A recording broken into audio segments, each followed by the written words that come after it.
Well, hello, universe of multiple choice flavors like the 31 flavors available at a Baskin-Robbins ice cream store. I have Baskin-Robbins in my past in two different chunks. I worked there in both high school and college, which is what all the cool kids do in both those times in their lives, working the local ice cream shop.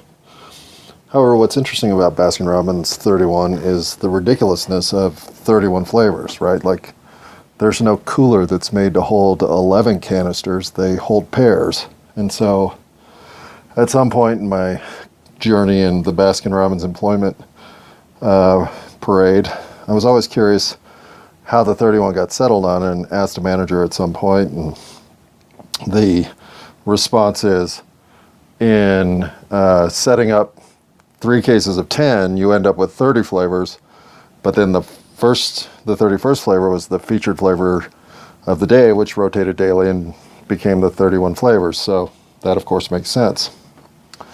But the best part about that story is the only part about that story that's remotely true is that I did work in Baskin-Robbins in high school and college. That 31 flavor story is, I don't know, I just made it up. I never even asked my manager. I don't even know. I don't care. It's probably something to do with the days of the month, or who knows why. I have no idea why it is. No idea. And yet here's the point, neither do you. And pre-internet, I could lob that kind of a story at somebody and they'd be like, yeah, totally, that's what makes sense. Okay.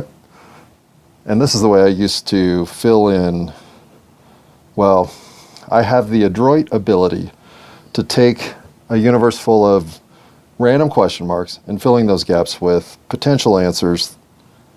And it's always been something more of a game I'm playing against myself than anything that is malicious or ill-intended, nefarious, even with negative energy. Although I did start to say I'm embarrassed by these behaviors because I would never do them now. But I used to get bored by my daily routines, and sometimes I would just get into these gamesmanship modes with the universe that was more like, why not?